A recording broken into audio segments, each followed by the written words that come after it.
नमस्कार सभी को। आज की हिंदी की कक्षा में आप सभी का हार्दिक स्वागत है। कैसे हैं सभी लोग? सभी स्वस्थ होंगे, पढ़ाई अच्छे से चल रही होगी। आज हम गजानन माधव मुक्ति बोध जी द्वारा रचित कविता सहर्ष स्वीकारा है का अध्ययन करेंगे।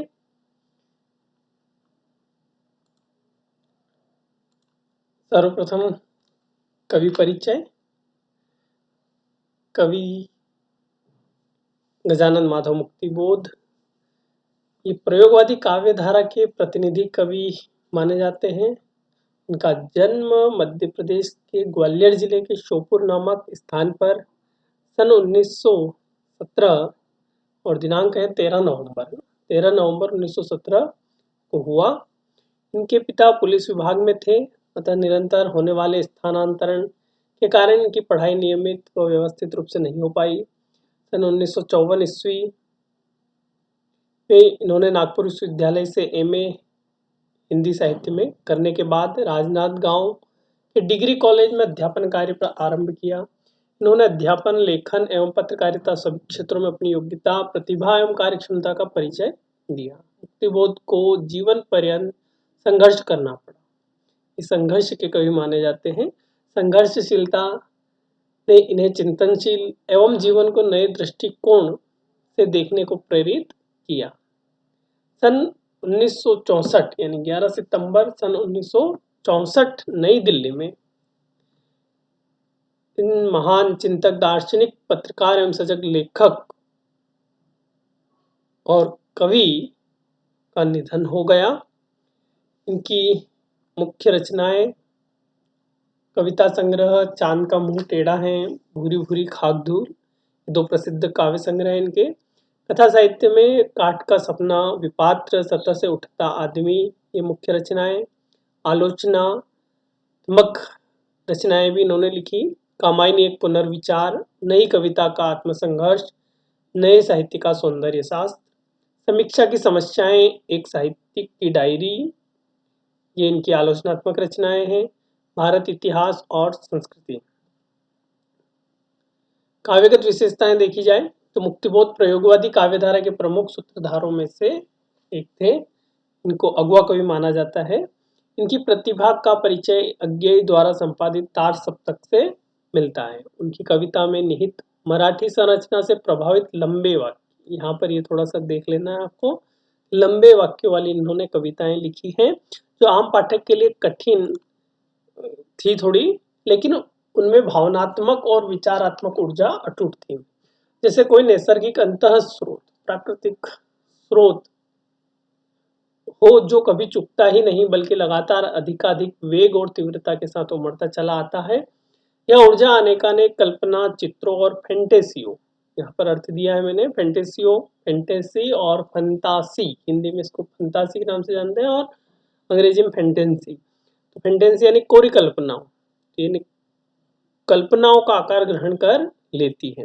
इनकी रचनात्मक ऊर्जा का एक बहुत बड़ा अंश आलोचनात्मक लेखन और साहित्य संबंधी चिंतन में सक्रिय रहे हैं। ये पत्रकार भी थे और इन्होंने राजनीतिक विषयों, अंतर्राष्ट्रीय परिदृश्य तथा देश की आर्थिक समस्याओं पर लगातार लिखा है। कवि शमशेर बहादुर सिंह ने इनकी कविता के बारे में लिखा है कि अद्भुत संकेतों से भरी, संकेत प्रधान कविता इनकी रही है। जिज्ञासाओं से अस्थिर, मतलब हमेशा जिज्ञासु बने रहने की प्रवृत्ति रही।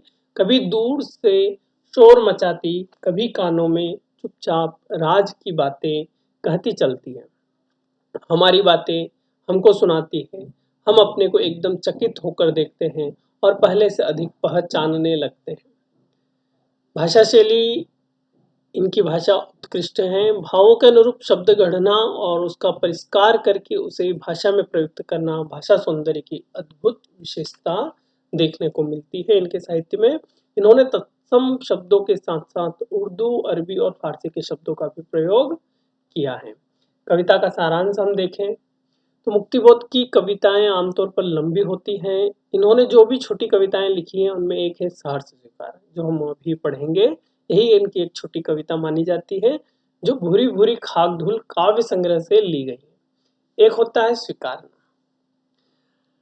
और दूसरा होता है सहर्ष स्वीकारना, यानी खुशी खुशी स्वीकार करना। यहाँ थोड़ा सा वीडियो को पॉज कीजिए और चिंतन कीजिए कि अभी नवीन जो परिस्थितियां हमारे सामने हैं कोविड-19 की, इसमें हमने किन किन बातों को स्वीकार किया है और किन किन चीज़ों को सहर्ष स्वीकार किया।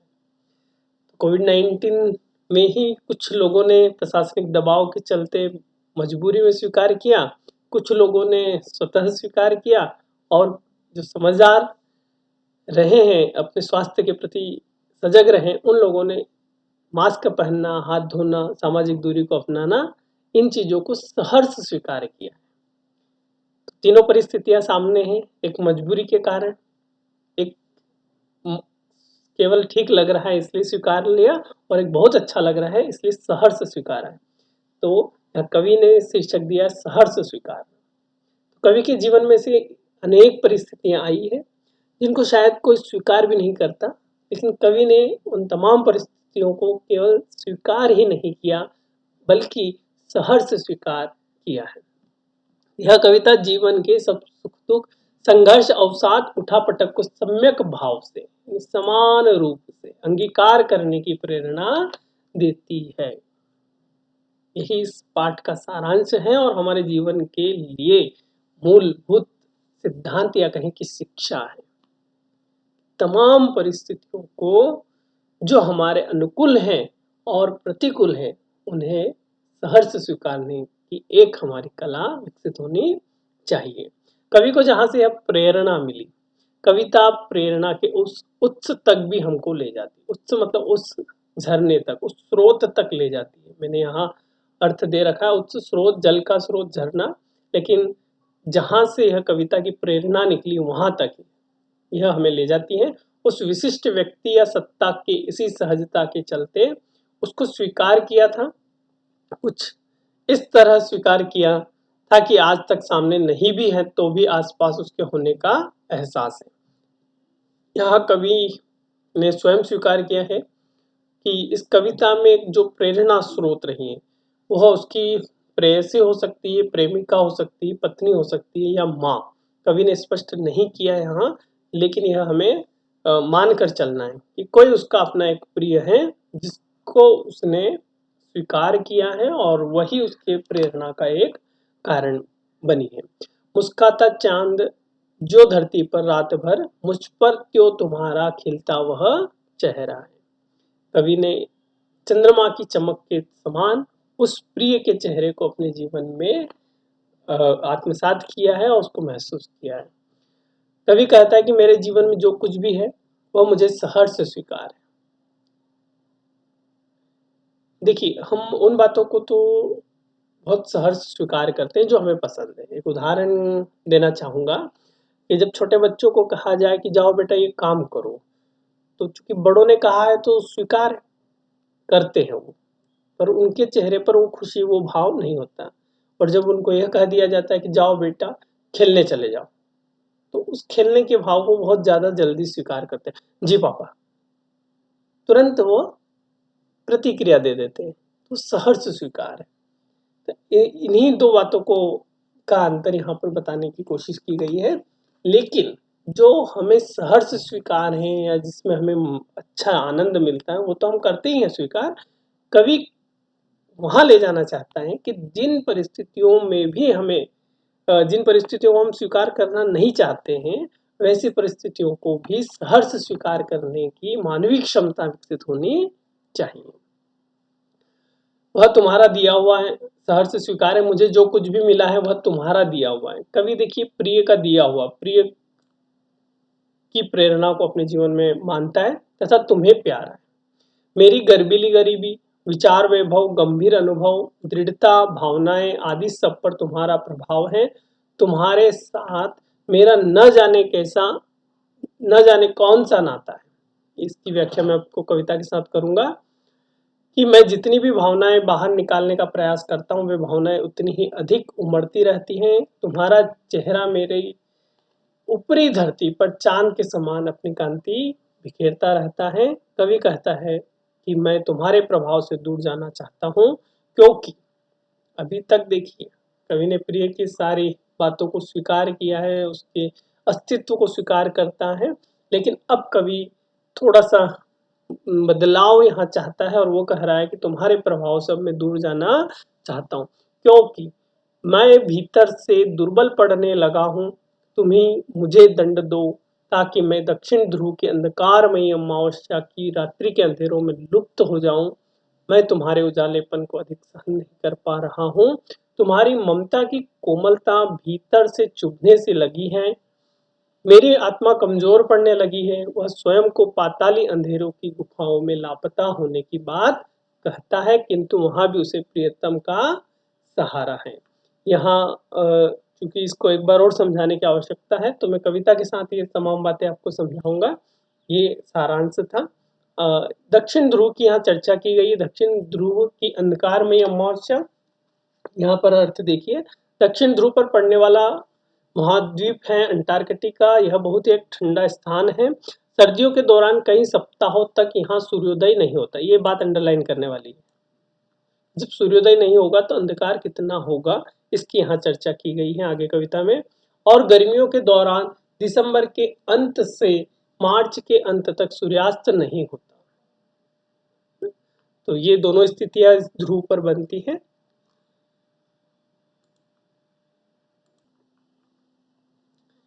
आप लोग से निवेदन, अब हम कविता पढ़ रहे हैं, वीडियो को रोक दीजिए और कविता को एक बार जरूर अच्छे से पढ़ लीजिए, ताकि जब हम व्याख्या करें तो आपको जल्दी समझ में आए।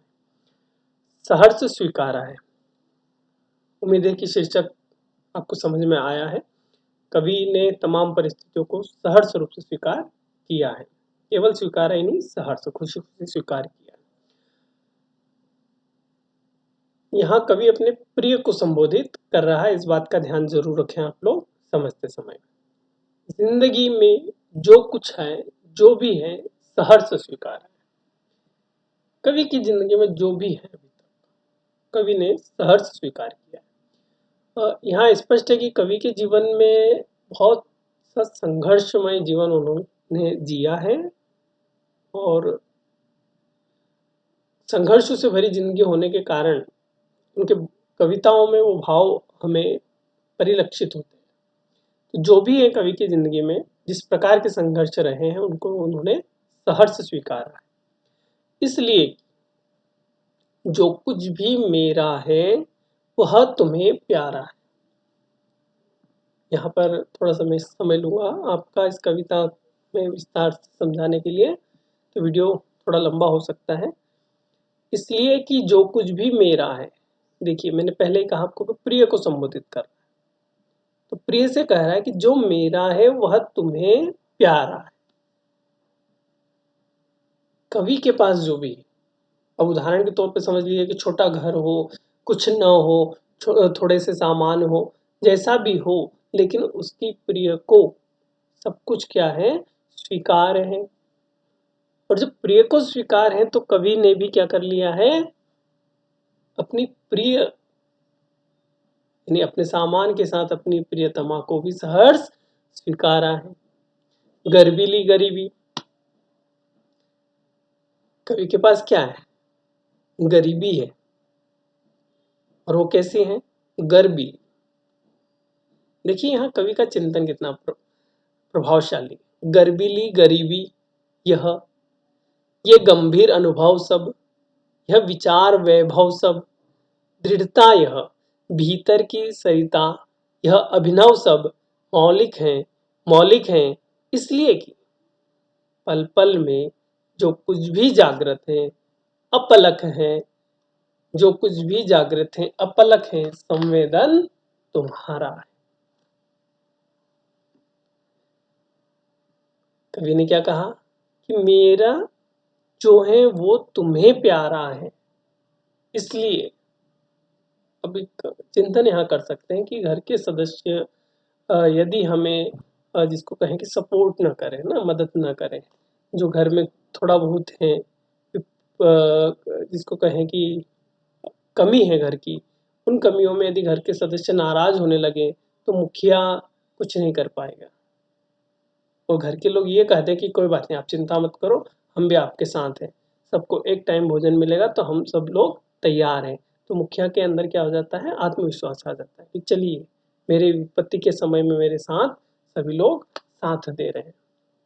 यहाँ कवि को यही आत्मविश्वास हुआ कि उसके पास जो कुछ है उसकी प्रियतमा को सब कुछ क्या है, सहर्ष स्वीकार है, और उसको स्वीकार है इसलिए उसको भी, स्वयं को भी प्यारा है, इसलिए कि जो कुछ भी मेरा वह तुम्हें प्यारा है। क्या क्या है कवि का, गर्बिली गरीबी है, ये गंभीर अनुभव सब, यह विचार वैभव सब।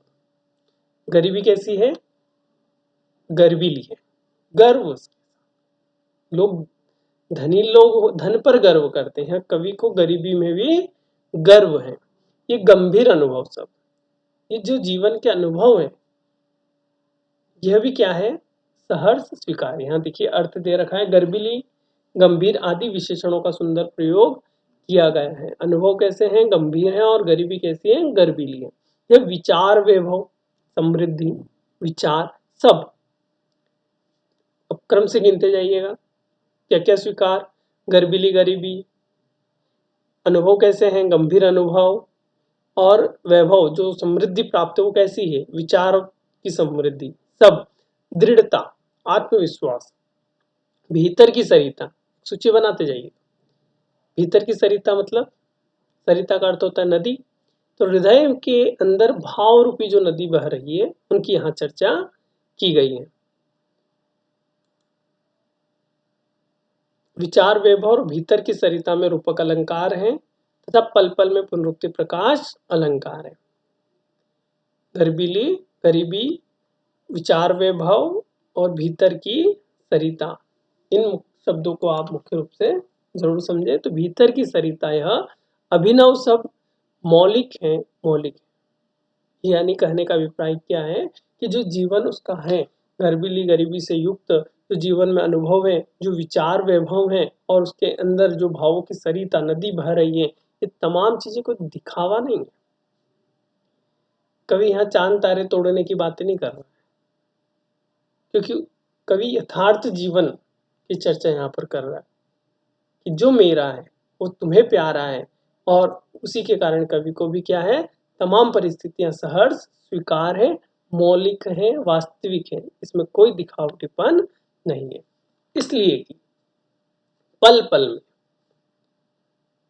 पल पल में दो बार आवृत्ति हुई है, इसलिए पुनरुक्ति प्रकाश अलंकार। जो कुछ भी जागृत है, जो जागा हुआ है, जो दिख रहा है, अपलक है, अपलक मतलब निरंतर है, संवेदन तुम्हारा है। फिर से समझने की जरूरत है, कवि के पास किसका सहारा है, कवि के पास उसकी प्रियतमा का सहारा। तीन स्थिति, प्रियतमा, कवि की परिस्थितियां और कवि स्वयं। कवि स्वयं के अंदर जो आत्मविश्वास है वो सामानों और उसकी परिस्थितियों के कारण नहीं है, उन तमाम परिस्थितियों को उसकी प्रियतमा ने स्वीकार कर रखा है, इसलिए उसके अंदर एक आत्मविश्वास है, और तभी वो सहर्ष स्वीकार कर रहा है। संवेदन मतलब अनुभूतियां। यहाँ पर अर्थ और अलंकार एक बार फिर से देख लीजिए। गर्भिली और गंभीर शब्द में विशेषणों का यहाँ सुंदर प्रयोग हुआ इन दोनों का। उसके बाद विचार वैभव और भीतर की सरिता, दोनों में रूपक अलंकार है, पल पल में पुनरुक्ति प्रकाश अलंकार। सहर्ष स्वीकारा, गर्भिली गरीबी, विचार वैभव में अनुप्रास अलंकार भी है, क्योंकि यहाँ व सवर्ण की आवृत्ति, यहाँ ग वर्ण की आवृत्ति और व वर्ण की आवृत्ति होने के कारण अनुप्रास अलंकार है। और ये अर्थ देख लीजिए, भीतर की सरिता, भावनाओं की नदी, अभिनव मतलब नया, मौलिक वास्तविक, जागृत जागा हुआ, अपलक निरंतर, और संवेदन मतलब अनुभूति, ये इसके अर्थ हैं। आगे चले। अब कवि ने क्या कहा कि जो है वो सब प्रिय को स्वीकार है, इसलिए उसको भी स्वीकार है। फिर दोनों की बात की जा रही है कि जाने क्या रिश्ता है। आपको एक एक अनुच्छेद यानी एक एक पैराग्राफ वीडियो रोक रोक के समझने की जरूरत पड़ेगी। कविता विचार प्रधान है और इसमें बहुत कुछ चिंतन छुपा हुआ है। तो जाने क्या रिश्ता है, जाने क्या नाता है, देखिए कवि ने यहाँ हम लोगों के लिए भी एक प्रश्न छोड़ दिया। कवि ने ये नहीं कहा कि क्या रिश्ता है, क्या नाता है। प्रश्न करके दिया है कि जाने क्या रिश्ता है, जाने क्या नाता है। मुझे नहीं पता क्या संबंध है, पर जो भी है मतलब आपस में संबंध तो है। जितना भी उंडेलता हूं भर भर फिर आता है। कवि ने क्या कहा, आपने देखा होगा कई बार बारिश का पानी आता रहता है, या कुएं से परिचित हैं आप लोग, तो कुएं का पानी जब हम निकाल लेते हैं तो थोड़ी देर बाद फिर वो इतना पानी आ जाता है ना। कहीं से लीकेज होता है टंकी वगैरह का पानी, और हम उसको हाथ से बाहर फेंकते रहते हैं, फिर पानी आता रहता है। तो यहाँ कवि वही कह रहा है कि जाने क्या रिश्ता है, जाने क्या नाता है, जितना भी उंडेलता हूं भर भर फिर आता है। दिल में क्या झरना है, मीठे पानी का सोता है, भीतर वह अंदर वह ऊपर तुम। तो ऊपर की 3 लाइन को समझे। जाने क्या रिश्ता है, जाने क्या नाता है, जितना भी उंडेलता हूं भर भर फिर आता है। इसका मतलब यह हुआ कि कवि जितना भी अपने प्रिय को भूलना चाह रहा है, उसकी यादों को बाहर निकालना चाह रहा है, उलेचना चाह रहा है, भरता है गिराता है, भरता है गिराता है, वो फिर भरा जाता है। तो कवि पूछ रहा है क्या दिल में, अंदर में, अंतः मन में क्या झरना है? जैसे झरने का पानी ले लो बाहर कर दो फिर आ जाता है, तो क्या ऐसा है? तो क्या यादों का झरना है दिल में? यहाँ प्रश्न अलंकार होता है। दिल में क्या झरना में प्रश्न अलंकार है, और भर भर में पुनरुक्ति प्रकाश अलंकार। जितना भी उंडेलता हूं भर भर फिर आता है में विरोधाभास। बाहर फेंकता हूं फिर भर जाता है, ये आपस में विरोधाभास है। दिल में क्या झरना है, कवि अपने आप से पूछ रहा है कि दिल में ऐसा झरना है कि मैं यादों को बाहर करता हूं फिर से याद आ जाती है। मीठे पानी का सोता है, वही याद कैसी, या मीठे पानी का अभिप्राय क्या लिया जा सकता है कि मीठी यादें अंदर से फिर आ जाती है। भीतर वह, अंदर कौन है, उसके प्रिय है। ऊपर तुम, भीतर वह, ऊपर तुम, मुस्काता चांद जो धरती पर रात भर। मतलब एक याद अंदर से है, और ऊपर उसका चेहरा है, इसका प्रिय का। और कैसा चेहरा, इसके समान चांद, मुस्काता चांद जो धरती पर रात भर। जैसे चंद्रमा धरती पर मुस्कुरा रहा है, उसको मुस्कुराहट वाला चेहरा याद आता है अपने प्रिय का। मुझ पर त्यो, जैसे, अब यहाँ उपमालंकार है, जैसे धरती पर चंद्रमा मुस्कुराता हुआ चमकता है, वैसे ही मेरे ऊपर तुम्हारा वह चेहरा, ऐसा खिलता हुआ चेहरा याद आता है। यानी मुझ पर त्यों तुम्हारा ही खिलता हुआ चेहरा, यानी मुझे तुम्हारे खिलते हुए चेहरे की याद आती है। प्रिय के मुख की चांद के साथ समानता कारण उपमा अलंकार है यहाँ पर। इसको एक नीचे चित्र दिया हुआ है, मैं उसके माध्यम से आपको बताता हूँ। यहाँ चित्र देख लीजिए पहले, फिर हम वापिस कविता पर आते हैं। क्या कह रहे हैं, भीतर वह ऊपर तुम। इस चित्र को गौर से देखिए।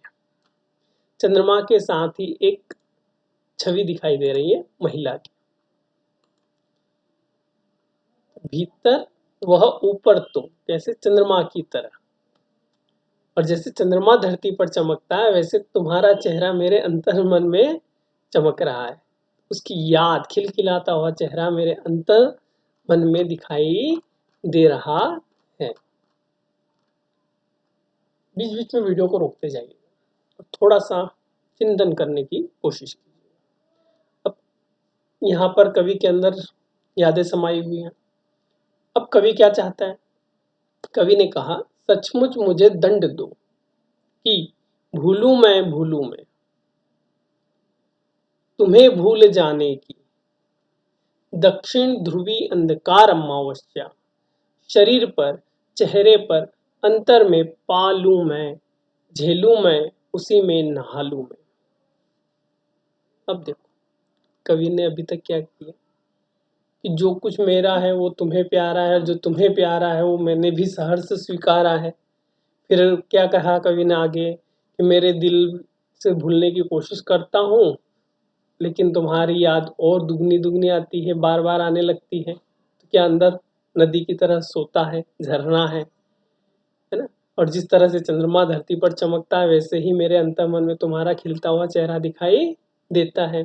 अभी तक यहाँ कवि यादों की बातें कर रहा है। अब जाकर अचानक कवि ने क्या किया कि मुझे दंड दो, मुझे सजा सजा दो। किस बात की सजा दो? कि मैं भूल जाऊं। थोड़ा सा आपका ध्यान आकर्षित करूंगा फिल्मों की तरफ। आपने बहुत सारी फिल्में देखी होगी जिसमें नायिका या कहें कि अभिनेत्री एक अ, अभिनेता की ओर आकर्षित होती हैं, प्यार करती है, प्रेम करती हैं, और उसके माता पिता उसको रोकते हैं। क्या करते हैं? कमरे में बंद कर देते हैं, दरवाजा बंद कर देते हैं और कहते हैं कि भूल जाओ उसको। क्या कहते हैं? भूल जाओ तुम उसे। अब कभी भी वही उसी परिस्थिति में, अब प्रिय उसके साथ नहीं है, लेकिन उसकी यादें उसके अंतर्मन में। अब यहाँ एक सबसे बड़ा प्रश्न है कि जब याद ज्यादा आती है तो व्यक्ति कुछ करता नहीं है। फिर उस फिल्मों वाले दृश्य पर जाइए, जिसको कमरे में बंद कर दिया गया है, क्या वो खाना खाता है? क्या वो अच्छे से रहता है, खुश रहता है? नहीं रहता ना, नहीं रह सकता। तो यही स्थिति कवि की बन गई। कवि कह रहा है कि प्रिय की इतनी याद आती है कि कुछ कर नहीं पा रहा हूं। तो अब कवि ने अपने आप से क्या कहा कि मैं भूलूं।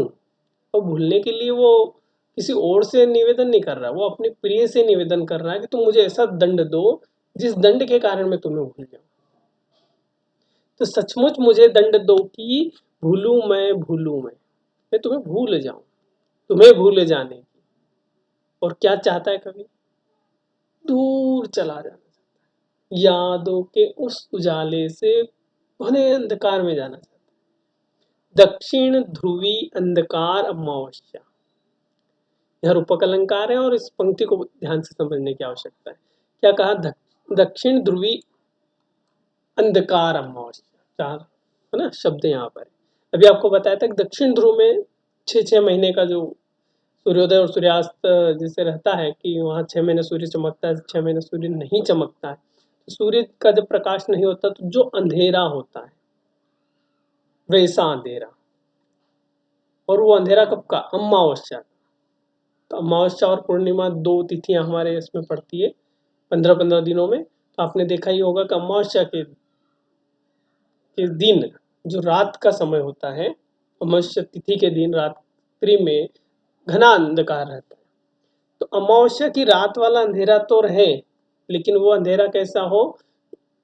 अपने यहाँ का नहीं, दक्षिण ध्रुव में जो अंधेरा रहता है वैसा अंधेरा उसके कहाँ पर प्राप्त करना चाहता है।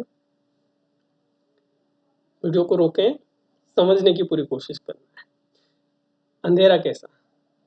तो अंधेरा दो तरह का, एक तो अमावस्या वाला अंधेरा, और उसे और गहरा करना है, घना करना है। तो कवि ने क्या कल्पना की दूसरी? दक्षिण ध्रुव की, दक्षिण ध्रुवी अंधकार, वो अंधकार, और अमावस्या वाला अंधकार शरीर पर, चेहरे पर, अंतर्मन में पा लूं मैं, सब जगह पाना चाहता है। कारण क्योंकि उसकी प्रिय की यादों को भुलाना चाहता है। एक मैंने पिछली कक्षाओं में एक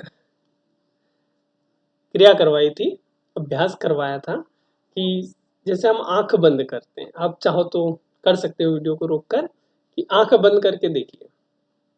तो एक अंधकार आपके सामने रहता है, लेकिन उस अंधकार में भी क्या होता है?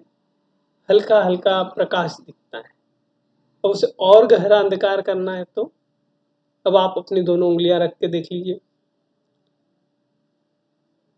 तो जो हल्का सा प्रकाश दिख रहा था आंख बंद करने पर, वो और ज्यादा गहरा काला हो जाता है। तो ऐसे अंधकार में कवि जाना चाहता है, झेलू में अपने ऊपर झेलना चाह रहा है, उसी में नहा लो, ऐसे अंधकार में नहाना चाहता है कि जहां प्रकाश की छोटी किरण भी उसके पास न आ जाए। शब्द अर्थ पर आए तो दक्षिण ध्रुवीय अंधकार, दक्षिण ध्रुव पर छाने वाला गहरा अंधेरा, अमावस्या यानी चंद्रमा विहीन काली रात, जो मैंने अभी आपको बताया। यहाँ रूपक अलंकार है दक्षिण ध्रुवीय अंधकार अमावस्या में। आगे हम चलते हैं, अब इसको देखिए फिर से रिवीजन। सबसे पहले क्या कहा, सहर्ष स्वीकार है, जो प्रिय को प्यारा है वो कवि ने सहर्ष स्वीकार कर लिया, और जो कवि के पास सब कुछ है वो उसके प्रिय ने भी स्वीकारा है। फिर उसको याद आ रही है, उसके दिल में पानी के सोते के समान बार बार उसकी यादें आती हैं। चंद्रमा जिस तरह से चमकता है वैसे उसका खिलखिलाता चेहरा उसके अंदर आता है। अब कवि ने कहा कि दंड दो मैं भूल जाऊं, दक्षिण ध्रुवीय अंधकार अमावस्या की तरह इसको भूल जाऊं, इतना अंधकार में अपने शरीर पर मन पर प्राप्त करूं। अब देखो कवि ने भूलने की बात कही, इसलिए कि तुमसे ही परिवेष्टित, कवि ने फिर प्रिय के अस्तित्व को स्वीकार किया है कि मैं भूलूंगा तो भी किसके सहारे, तुम्हारे सहारे। इसलिए कि तुमसे ही परिवेष्टित आच्छादित रहने का रमणीय यह उजेला, देखिए परिवेष्टित चारों ओर से घिरा हुआ, आच्छादित छाया हुआ ढका हुआ, और रमणीय मतलब मनोरम, और उजेला मतलब उजाला। तुमसे ही परिवेष्टित आच्छादित रहने का रमणीय यह उजेला अब सहा नहीं जाता। विरोधाभास देखिए कवि की कविता में, पहले क्या कहा, सब कुछ सहर्ष स्वीकार है, और अब क्या कहा जा रहा है, सहा नहीं जाता, अब तुम्हारी याद सही नहीं जाती। फिर कवि अपनी बात पे जोर देता हुआ कह रहा है, नहीं सहा जाता। देखिए दोनों पंक्तियों, सहा नहीं जाता, फिर क्या कहा, नहीं सहा जाता। एक उदाहरण देखिए, जैसे कोई ऐसी बातें हो जाती है ना, जैसे मम्मी पापा ने कोई आदेश दिया और आपने कहा नहीं करूंगा, जैसे माँ ने कहा बेटा खाना खा ले, आप गुस्से में हो, आपने कहा नहीं खाऊंगा, फिर मम्मी ने कहा बेटा खाना खा ले, बोल दिया ना नहीं खाऊंगा, तो जो जोर दिया जाता है, खाना नहीं खाऊंगा, नहीं खाऊंगा, नहीं खाऊंगा, तो इस तरह की स्थिति यहाँ भी है। कवि ने कहा कि तुम्हारा यह रमणीय उजेला अब मुझसे सहा नहीं जाता, और फिर जोर दे रहा है नहीं सहा जाता है। ममता के बादल की मंडराती कोमलता,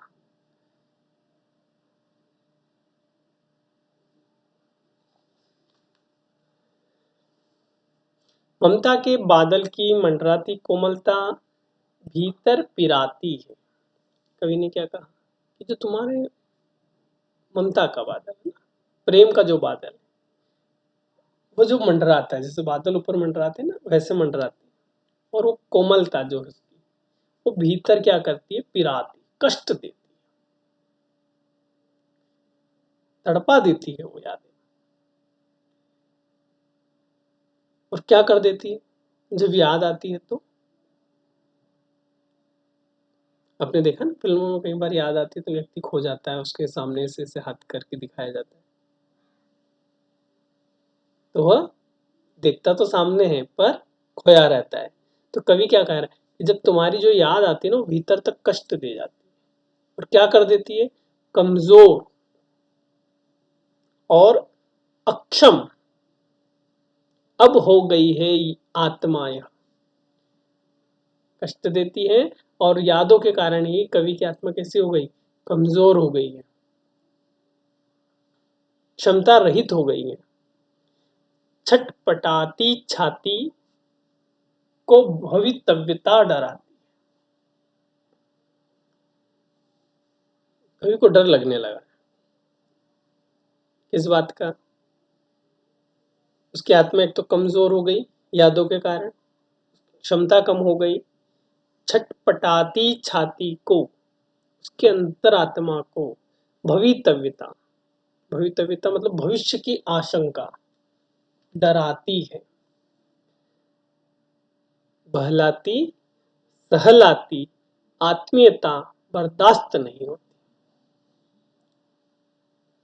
बहलाती, सहलाती, आत्मीयता बर्दाश्त नहीं होती। थोड़ा सा समय लगेगा, मैं फिर से आपको स्पष्ट करता हूँ सभी पंक्तियां। पहली बात, कवि ने क्या कहा कि जो ममता के बादल हैं वो कष्ट दे रहे हैं। फिर आगे क्या कहा कि उसकी आत्मा कमजोर हो गई है, उसकी क्षमता कम हो गई है, और उसके अंदर जो आत्मा हृदय स्थल है, छटपटाती छाती जो है उसकी, वो उसको भवितव्यता डराती। भवितव्यता मतलब भविष्य की आशंकाएं उसको डरा रही है। एक चिंतन कीजिए। फिर से हम वहां उस दृश्य पर चलते हैं, फिल्मों वाले दृश्य, कि व्यक्ति को बंद कर दिया गया कमरे में, कह दिया तुम उसको भूल जाओ। ठीक है, वो बाहर निकल नहीं पा रहा है, भूलने की कोशिश करता है, भूल नहीं पा रहा है, खाना नहीं खा रहा है। ये कब तक चलेगा? एक दिन, 2 दिन, 10 दिन, 1 महीना, कब तक? तो व्यक्ति दो प्रकार के समझौते करेगा। या तो जो निर्णय उसके ऊपर थोपा जा रहा है उसको मानने के लिए तैयार होगा, या उस निर्णय के विरुद्ध कोई कदम उठाएगा। तो कवि ने क्या कहा कि मुझे प्रिय की याद अब तड़पा रही, अब मुझे कष्ट दे रही, मैं भूलना चाहता हूँ। कारण, क्योंकि याद याद में उसका लंबा समय निकल गया है, उसे भविष्य का डर लगने लगा है कि मैं ऐसे ही बैठा रहा तो कुछ करूंगा कब, कब करूंगा। इसलिए वो क्या कह रहा है कि मुझे भविष्य की आशंकाएं डरा रही, मुझे कुछ अब करना है। और क्या? बहलाती, सहलाती, आत्मीयता, यहाँ शब्दार्थ दे रखे हैं मैंने, इसको देखिए। मन को प्रसन्न करने वाली बातें, बहलाती हुई। सहलाती, दर्द को कम करती है। आत्मीयता मतलब अपनापन, अब बर्दाश्त नहीं होता। विरोधाभास, कवि ने क्या कहा था? सहर्ष स्वीकार है, और अब कवि क्या कह रहा है? बर्दाश्त नहीं हो रहा है, बर्दाश्त नहीं होती है। कारण, क्योंकि अब यदि वो बर्दाश्त करता है, अब उस बहलाती सहलाती आत्मीयता में खो जाता है, तो कुछ कर नहीं पाएगा। उसको चिंता सता रही है कि अब मुझे कुछ करना है, इसलिए जो हो गया है उसको भूलना पड़ेगा। भूल कर, कहते ना, बीती ताही विसार दे आगे की सुध ले। जो बीत गया उसको भुला दो, और आगे की हमें सुध लेने की जरूरत है। तो कवि दंडक की बात करता है, भूलने की बात कर रहा है, और आत्मीयता अब उसको सहन नहीं हो रही है। फिर कवि ने आगे क्या कहा? सचमुच मुझे दंड दो। पहले भी एक बार कहा था मुझे दंड दो, कि भूलू मैं, भूलू मैं। फिर कवि ने कहा सचमुच मुझे दंड दो कि हो जाऊं, क्या हो जाऊं? पाताली अंधेरी गुहाओं में, विवरों में, धुएं के बादलों में, बिल्कुल मैं लापता। पहले कवि ने क्या कहा? अंधकार में खो जाऊं, है ना? अंधकार को क्या कर लूं? नहा लूं, चेहरे पर, मन में, सब में झेलूं, है ना? उसी में समा जाऊं। अब कवि ने क्या कहा फिर से कि सचमुच मुझे दंड दो कि हो जाऊं पाताली अंधेरे की गुहाओं में, है ना? तो पाताली अंधेरी की गुहा मतलब धरती के अंदर जो गुफा है। अब फिर अंधेरा देखो, एक साधारण अंधेरे की कल्पना नहीं कर रहे हैं कि दरवाजे खिड़की बंद कर दो और जो कमरे में अंधेरा होता है।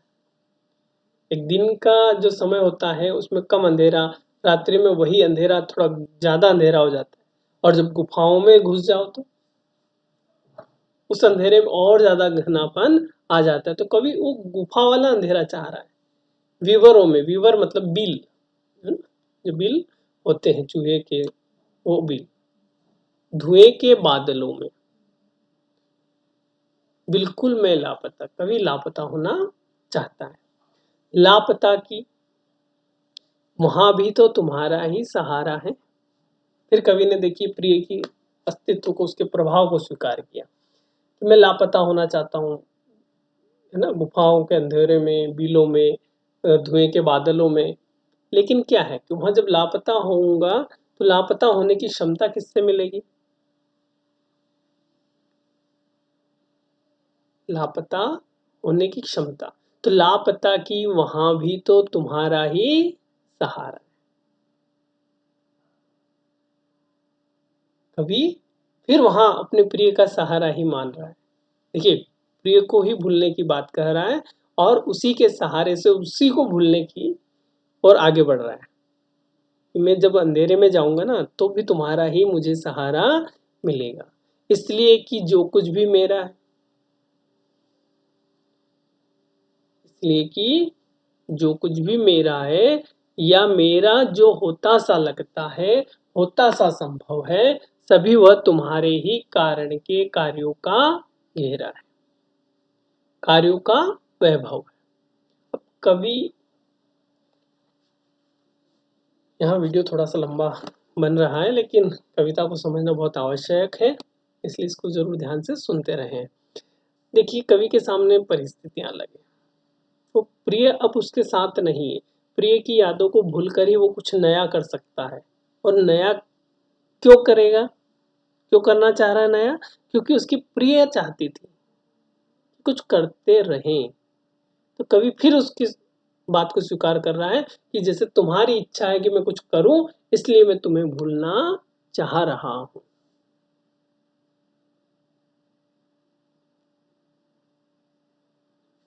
लापता की वहां भी तो तुम्हारा ही सहारा है, इसलिए कि जो कुछ भी मेरा है या मेरा जो होता सा लगता है, होता सा संभव है, सभी वह तुम्हारे ही कारण के कार्यों का घेरा है। तुम्हारे ही कारण के कार्यों का घेरा है, कार्यों का वैभव है। अब तक तो जिंदगी में जो कुछ था, जो कुछ है, सहर्ष स्वीकार। कवि ने क्या कहा कि जो कुछ मेरा है, मेरा होता सा लग रहा है, जो मेरा होगा आगे भी, वो तमाम बातें तुम्हारे ही मूल प्रेरणा के कारण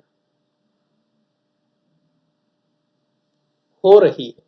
तुम्हारे ही कारण के कार्यों का घेरा, तुम्हारे उन कार्यों का क्या है, घेरा है। जो तुम चाहती वही मैं करने जा रहा हूँ, लेकिन अब क्या वो करने के लिए मैं तुम्हें भूल रहा हूँ।